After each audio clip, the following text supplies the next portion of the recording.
Hey everybody, what's up? My name is Mackenzie. And I'm Jonathan. We are husband and wife, and we'd like to welcome you to TerreDice. And today we're going to be taking a look at Finspan, the latest in the Wingspan trilogy. And oh man, I have not been looking forward to this review. Unfortunately, there are lots of fish in the sea, and this game did not click with us. So if you want to hear about why, then let's get ready to dive under the sea with this game. All right, so if you have not heard about Finspan, what is it? It is a Wingspan game, and it is actually the third Wingspan game. We had first Wingspan, of course, which was incredibly popular, sold millions of copies. It was the first $50 game to ever be in Target, which is like $50 for a board game. That was like unheard of at the time. But we've gone past that to now Wormspan, which is this like crazy dragon game, which looked crazy and we loved it. It was so much fun. It's not about worms. It's about dragons, and it's like harder than Wingspan. It's like different than Wingspan in a lot of ways, a little bit more predictable, but a little bit more complicated. And then now we have Finspan, which targets yet again an entirely new audience. So Finspan, for those who are not familiar, we can dive right on in. It is about diving for fish and discovering fish in the ocean. Now, we're both certified scuba divers. This is like our dreamland. This is like Caribbean. You've got like, you know, your mangrove trees. You've got your coral reefs. You've got your trench. We're going from the sunlight to the twilight to the midnight zone of the ocean, which goes thousands of meters further than you'd ever actually dive. You have a personal supply of fish that you can add to your sea. Now, the way you play those fish is a little bit more focused than Wingspan. So you don't have sort of these random resources you're after. Instead, you have fish, you have eggs, you have little, little school of fish that you're gonna grow from like a single youngling to, a whole school. And then you basically have like, certain fish are predators that have to be played on top of other fish. And we'll show some of those as we go on. But the goal of the game is a lot more focused than Wingspan. It is to get fish out in the sea. Mm-hmm. And so that's gonna be, your fish cards. That's also gonna be these little fish that will become schools of fish. And yeah, you're just gonna like create the circle of life as they eat each other because there's always a bigger fish. So that is Finspan. Now, importantly, we will not be interacting with the same fish as each other. We have our own personal decks. There's no center display where we're going to be getting our fish from. And we start with 2 starter fish from a deck of 10 starter fish that they give you. So you're guaranteed to have 2 that are like pretty easy to get onto your board. You have these adorable little scuba divers that are so, so cute. And you're going to put one into the play fish area. I'm going to play my little orange roughy, which this one had the coolest fact. Orange roughies are estimated to live for over 150 years and don't reproduce until they're 20 or 40 years old. That is insane. I was reading that. I was like, what? So that's kind of crazy. All day just going blah, blah, blah for 140 years? Anyway, so I can play this fish, and it's a 75 centimeter fish, so I could eat this lovely little snowy bristlemouth, but I'm actually going to play it over here. And it says, I discard 2 cards to play it, so I'll discard 2.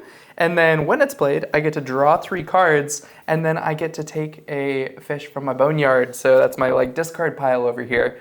You have your own personal discard pile, and you have ways to get cards out of it. So you're kind of like banking them for later, where you very easily could get one of those cards that you've discarded and say, I'm going to take back my starter fish along with, my 3 new fish that I get from here. Now, at some point in the game, you are going to want to basically then go explore the depths and dive the ocean. So I would take one of my little divers and I would go to a zone and it'd say, if there's a fish in here, I get to hatch one of my eggs. Woohoo! If there's a fish in here, I get to hatch one of my eggs. If there's a fish in here, I get to move one of my fish. Now, when you get to move your fish, you get to move them in a straight line, any direction you want. If you end up with 3 fish in the same area, you're going to convert it to a school, and that's how you get your schools of fish. Now, some fish even like to eat schools of fish and crazy things like that. But that is how you're going to be scoring points, because just like Wingspan, tucked cards give you points, eggs give you points, fish give you points, and schools of fish give you 6 points. So it doubles the amount of points you get for what those tokens were worth. Now, lastly, the first time you make it down one of these diver paths, you're going to get to do the bottom action. There is another action at the bottom, lets you do one more thing for free. Now, you can only do that once each week, which we're playing 4 separate weeks that we will be scoring. And you have 6 divers, which means 6 divers per week. you will do a total of 24 turns in the game. A big thing to note when you're playing Finspan is that you're going to be going through cards a lot more than I've ever seen other ones before. Like the cards are, a lot of the cards that the fish, to bring them out onto the board, it's going to be requiring you to discard cards so they like eat them. And then they go into that discard pile. So there's just a lot of movement between the deck the entire game. So you will see a lot of turnover and a lot of cards coming out of that card pile. Yeah, it very much like it gives you that sense of like you see the tiny fish and then the big fish eats it and then the bigger fish eats it and then the bigger fish eats it. Yes, it definitely does do that. So that's good. You get a lot of that. So that is a high level overview of how to play Finspan. Now, let's talk about, so we said from our intro that we're not big fans of the game, and we're going to dive into that in a second of what exactly that is and why. But first, let's talk about some of the positives that we have with this game. The art is gorgeous in this game. It Stunning. falls in line with the other Wingspan games that have come out in the Wingspan universe. The player board itself that everyone's going to be playing on is really cute. The meeples that you're getting is cute. We have something to say about like the little tokens that you get, but the art in itself is very, very well done. So I did enjoy that aspect as well. Yeah, and I think like along those lines, like it is easy to play. It's easy to get to the table and be like, okay, I see what I'm doing. I can get used to this. There's very simple actions. You're always going to be paying the same basic costs for things, which you can kind of get into pretty quickly. So it certainly is like pretty straightforward what you're supposed to do. Now, on the flip side of that, there's the rule book, which I begin reading, and it says, in a typical game, you'll start by doing if activated cards. If activated, not when activated. They changed it just for this game, which is interesting. But you then go and you play these types of cards, and then you'll end by playing when activated cards and these game end cards, and it gives you like an exact structure of how to play the game. And we played a couple games of it, and we truly followed like a pretty similar structure each time that we played. Now, we did try some funky different strategies, and some stuff did work, but generally, if you really wanted to succeed, you were following a pretty specific strategy of like building your engine and then playing to it. Overall, it feels like their purpose with this game was to design it as an easier form of Wingspan, and that Wormspan was designed to be the harder form of Wingspan. However, as we were playing this game, it isn't what you would call My Little Everdell or like the kid version. I would not say this game is family friendly in the sense that so much more so than Wingspan already is. Because Wingspan is already sold in Target. A lot of families already play it. So with this one, it felt like they dumbed down, like simplified some of the mechanics in a way that I think kind of like took away from the game. And it's not because of the theme. I came in very excited about this game because we are divers. Diving is like, I love games, but diving is my favorite thing to do in the whole wide world. And so I was very excited to dive into oh my gosh, the amount of times I said dive into this is in this review. But we are very excited to be looking into this, and it just was, I think the way I can say how I felt playing this game was like, meh. Yeah. So, and then just thematically, because theme matters so much to me, this is going to be nitpicky, but the divers themselves, like we're diving to a depth that we would never actually be able to humanly possible get down to. It's like 3,000 feet. So I wish these were submarines. The experience that I have going into games usually when I really enjoy them is I'm like sitting on the couch reading the rule book and I'm like leaping up and down. I'm like, ooh, this is gonna be so much fun. I'm so excited. And like, don't tell me it's gonna be fun. Just like let me enjoy the experience and let me just have fun when we sit down and play.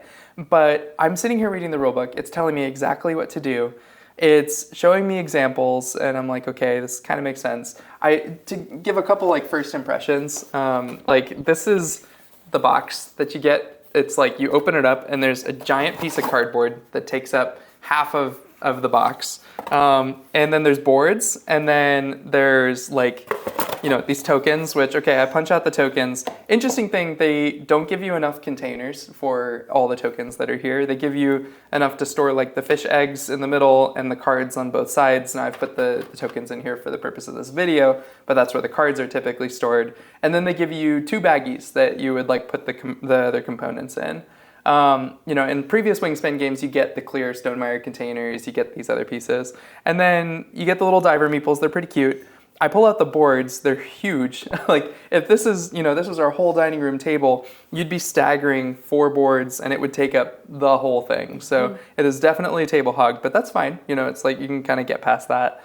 I then am looking at these tokens, and a couple of things I'm noticing is we have a mirror image of the token on the board here. So it's like a different picture than the thing that's on the board. I'm punching these scoring tiles, and the scoring tiles are different widths than each other. So I hold them in my hand to shuffle them because you shuffle them to decide which one's which, and they're different lengths. So we kind of have staggered, this one is significantly longer than the other two. I'll get a close-up of that in a second. But everything just kind of feels slightly just unpolished. I think it feels rushed. Yeah. I feel like this was put together very quickly to be able to get this out to the public. And it just feels like some corners were cut.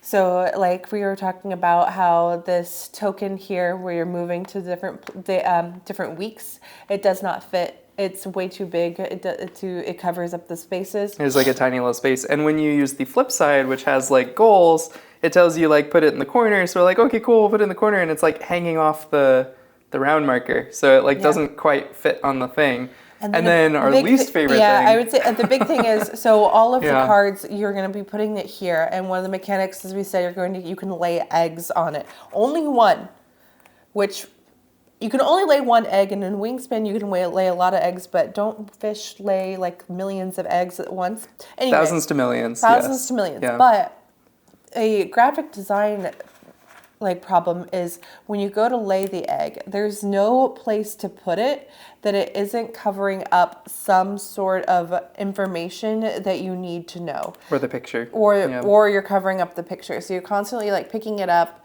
having to move it around. It just seems too big. And the deluxe tokens fix this problem. Supposedly it's more of a clear egg shape, and it's smaller. And I don't really like it when a game, functionality, when you buy the game itself, it doesn't work as well without having to buy the upgraded pack. I think the upgraded pack should enhance the sophistication of the game. It shouldn't fix gameplay. Yeah, and not to mention, if you think about Wingspan, which you can buy for $50, it comes with these beautiful wooden eggs that come in a lot of different colors. You get this big dice tray.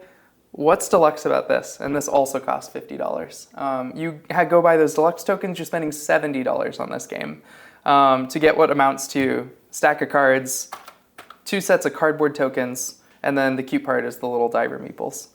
But you are not getting a lot for $50, and this is not functional. Yeah. We really did not like the size of these tokens.